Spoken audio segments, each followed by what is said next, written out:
Most people approach their paycheck like a river Thayer trying to catch with their hands. Money flows in, slips through their fingers, and disappears before they understand where it went. They budget backward, spending first and hoping something remains for saving. They give when they feel generous rather than when they receive. They treat income as permission to consume rather than responsibility to steward. This isn't a moral failure. It's an architectural one. The structure itself is broken, which means no amount of willpower can fix what design has already sabotaged. There exists an alternative framework, one that doesn't rely on leftover discipline or surplus willpower. It's built on principles that predate credit cards, mortgage debt, and the entire consumer economy designed to extract every dollar you earn. Jewish financial wisdom teaches that income should be divided the moment it arrives, not after you've lived on it for a month.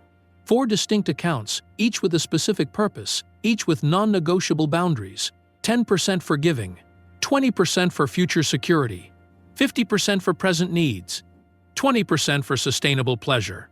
These aren't aspirational targets you work towards someday.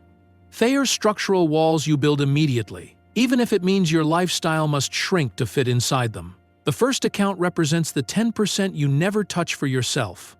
In Hebrew tradition, this is called Maser Kesefim, the practice of setting aside a tenth of all income before any other financial decision is made. This isn't charity in the modern sense, where you give from surplus after ensuring your own comfort. This is first fruits giving, recognizing that everything you possess is held in trust rather than owned outright. The 10% leaves before you calculate your rent, before you buy groceries, before you think about what you want. It establishes a fundamental truth. You are a manager of resources, not their ultimate owner. Sir John Templeton built one of history's most successful mutual fund companies while maintaining this principle throughout his career. After decades of studying markets, economies, and investor behavior, he concluded that tithing was the single most practical investment anyone could make. Not sentimental, not religious sentiment divorced from financial reality. Practical, meaning it produced tangible results beyond what the mathematics alone could explain. Templeton observed that people who gave systematically from their first earnings developed a relationship with money that those who hoarded could never access. They understood abundance as something that flows through them rather than accumulates around them. William Colgate arrived in New York as a teenager with nothing but advice from a canal boat captain who told him to make an honest product, give every customer full value, and set aside a tenth of everything he earned for the Lord. Colgate took that advice literally. His soap company succeeded modestly at first, and he maintained his 10% commitment. As profits grew, he increased his giving to 20%, then 30%, then 50%. Eventually giving away everything beyond what his family needed to live simply. The company that bears his name remains recognizable more than 2 centuries later, not because of aggressive marketing or innovative chemistry, but because structural generosity created something sustainable that pure profit-seeking cannot build. The second account takes another 20% and makes it invisible to your daily life. This is your future fund, the portion that exists to protect you from desperation masquerading as opportunity. Most financial advice tells you to save what remains after expenses. This framework inverts that logic entirely. You remove 20% the moment income arrives, treating it as an expense you cannot avoid, a bill you pay to your future self before any present obligation gets considered. This isn't saving for retirement or planning for luxury purchases. This is building margin between your existence and catastrophe. Benjamin Graham learned this principle the hardest way possible. The man who had become known as the father of value investing lost significant capital during the 1929 crash and the brutal years that followed. That financial trauma shaped everything he taught afterward, especially his famous concept of margin of safety. In investment terms, margin of safety means buying assets only when their price sits significantly below their intrinsic value, creating cushion against error and volatility. Applied to household finance, the same principle demands that you maintain substantial distance between your expenses and your income, so that one unexpected crisis doesn't cascade into total collapse. The 20% future account functions as your margin of safety in personal economics. It's the buffer that allows you to lose your job without immediately losing your home. It's the reserve that lets you handle medical emergencies without borrowing from credit cards at predatory rates. It's the foundation that enables you to make decisions from a position of strength rather than desperation. Without this account, you're one emergency away from financial crisis regardless of how much you earn, because income without structure is just organized chaos with a bigger budget. Here's what most financial teachers won't tell you directly. If you cannot save 20% of your income, you are not living within your means. You are living beyond them while pretending the gap doesn't exist. Your lifestyle has expanded to consume everything available, which means you have no margin, no protection, no freedom. You are completely dependent on the continuation of current circumstances, which is another way of saying you're financially fragile, despite appearing successful. The 20% account forces this truth into visibility before it becomes a crisis. The third account is where most people fail because they misunderstand its purpose entirely. 50% of your income covers household operations.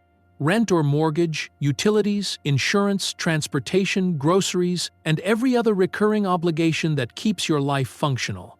Notice that word, functional, not comfortable, not impressive, not aligned with what you think someone at your income level should afford. Functional, meaning it works without breaking the structure. This 50% is a ceiling, not a floor. It's the maximum you are permitted to spend on maintaining your household, regardless of what your friends spend, regardless of what society says you deserve, regardless of what you wish you could afford. John Wesley, the founder of Methodism, taught his followers 3 rules that sound simple until you try implementing them. Gain all you can, save all you can, give all you can.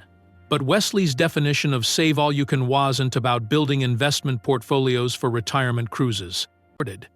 It was a call to radical simplicity, a rejection of unnecessary expense while others lack basic necessities. Wesley lived this personally, giving away the vast majority of his substantial income throughout his life. He argued that every unnecessary possession you maintain while others suffer nearby is a theological question disguised as personal preference. The 50% household account forces you to confront Wesley's challenge directly. If your rent exceeds 50% of your income, you don't justify it by claiming you need space or deserve comfort. You move to something cheaper. If your car payment consumes 20%, you sell that vehicle and buy something older that you can own outright. If your grocery spending overflows the boundary, you stop eating out and start cooking bulk staples. The account doesn't expand to accommodate your desires. Your desires contract to fit the account, or the entire system collapses into the same pattern that keeps most families trapped in paycheck-to-paycheck survival despite earning substantial incomes. Charlie Munger spent 6 decades partnering with Warren Buffett while developing a decision-making principle he called inversion. Most people ask, how do I succeed? Munger taught that the better question is, how do I fail? And how do I avoid that path? Inversion prevents wishful thinking from corrupting your judgment. It forces you to confront the behaviors that guarantee destruction before you convince yourself they won't apply to you. Applied to household finance, inversion asks a simple question: what destroys wealth? The answer is equally simple: spending more than your structure allows, borrowing from future accounts to fund present desires, treating income as permission rather than responsibility. If your household expenses consistently overflow the 50% boundary, you don't steal from savings, you don't reduce giving, you don't borrow from the future account. You downsize your life until the structure stabilizes. You move to a cheaper neighborhood. You cancel subscriptions. You eat rice and beans. You drive a car that embarrasses you. You do whatever reality demands, because the alternative is slow financial collapse that will eventually force these decisions on you anyway, just under worse circumstances with fewer options. The system isn't cruel, it's honest. The fool believes he deserves the lifestyle he cannot afford. The wise build only what the foundation can support. The fourth account is the 20% most traditional financial advice ignores completely, which is exactly why most financial advice leads to eventual rebellion and binge spending. This account exists specifically for sustainable pleasure: restaurants, vacations, hobbies, entertainment, gifts, and anything else that refills your emotional reserves. You are not just permitted but actively encouraged to spend this money on joy without guilt, without justification, without apologizing. This account saves you from the resentment that builds when every dollar feels like deprivation. Munger's inversion principle reveals why this matters. If you never budget for pleasure, you will eventually steal it impulsively from the other accounts. The person who refuses to plan for enjoyment will eventually break and binge, destroying months of discipline in a single weekend of unconscious spending. This account isn't indulgence, it's pressure release. It prevents the psychological rebellion that makes most budgets fail within 3 months. It protects the system by making the system livable for actual humans rather than theoretical calculators. You spend this 20% freely, without guilt, because you have already honored your commitments. You gave 10% before thinking about yourself. You secured your future with 20% before touching your present. You lived within your means at 50%, proving your lifestyle is sustainable. The remaining 20% belongs to joy, and joy spent intentionally is what prevents chaos spent impulsively. This isn't a compromise. This is wisdom that understands human nature well enough to work with it rather than against it. Implementation is simpler than the lifestyle changes it requires. Open 4 separate bank accounts. Physical accounts, not mental categories that exist only in your imagination. Label them explicitly: giving, future, household, joy. Create automatic transfers that execute the moment any income deposits. 10% to giving, 20% to future, 50% to household, 20% to joy. You are not making daily decisions about where money flows. You made one decision when you built the system, and now the system runs itself without requiring daily discipline. This is how structural change differs from behavioral change. Behavioral change asks you to exercise willpower every time you see your bank balance. Structural change removes the decision entirely by making the division automatic. Your household account contains exactly what you're allowed to spend on household needs. Your joy account contains exactly what you can use for pleasure. There's no ambiguity, no negotiation. No moment where you have to resist temptation because the money simply isn't available in accounts designated for other purposes. Most people discover something unexpected when they implement this system. The constraints create freedom rather than restriction. When you know exactly what you can spend on pleasure without damaging other priorities, you spend it without guilt. When you know your giving is already handled, you don't experience the mental friction of deciding whether to contribute when opportunities arise. When you know your future is being built automatically, you don't carry ambient anxiety about whether you're doing enough. The structure removes the psychological weight of constant financial decision-making. The 4 accounts transform how you experience income entirely. Money arriving isn't just a number increasing in your checking account, creating vague permission to buy things. It's an event that triggers automatic division into 4 distinct purposes, each immediately funded according to predetermined percentages. You are not managing money. You are stewarding resources according to a framework older and more tested than any modern financial advice. You are joining centuries of families who discovered that dividing income at arrival creates stability that managing expenses after spending can never achieve. This framework descends from wisdom that watched empires rise and collapse, economies boom and crash, currencies inflate and fail, yet the principles remained unchanged because they address something deeper than market conditions. They address human nature's tendency toward immediate gratification, society's pressure toward lifestyle inflation, and the psychological reality that willpower is a limited resource that fails under stress. The 4-account system doesn't require unusual discipline. It requires one moment of structural decision followed by automation that removes daily temptation. Jewish families who have maintained this practice across generations didn't develop supernatural self-control. They built systems that made the right choice automatic and the wrong choice difficult.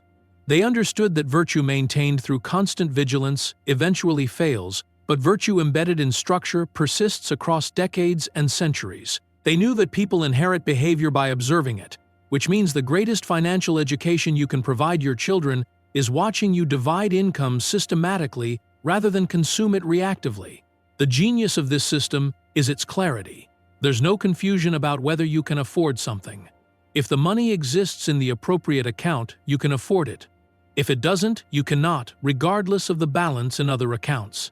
There's no borrowing from future to fund present, no stealing from giving to cover household, no raiding household to inflate pleasure. Each account serves its purpose in isolation, and the boundaries between them are non-negotiable walls rather than suggestions you adjust based on circumstances. You are no longer managing money through willpower and hoping discipline doesn't fail during stress. You are operating a system that functions regardless of your emotional state, your current stress level, or your temporary desires. The 4 accounts create a framework that protects you from yourself, from societal pressure, from the entire consumer economy designed to extract maximum spending from every dollar you earn. This is financial architecture that survives contact with reality, with human weakness, with unexpected crises and tempting opportunities. When you implement this structure, you join something larger than a budgeting technique. You connect with wisdom that has preserved families through circumstances you hopefully will never face: displacement, persecution, economic collapse, societal breakdown. The 4-account framework survived because it addresses fundamental truths about human nature and economic reality rather than optimizing for specific market conditions or cultural moments. It works in agricultural economies and digital ones. It functions during inflation and deflation. It protects during boom times and crisis years. Your income is not a permission slip to consume.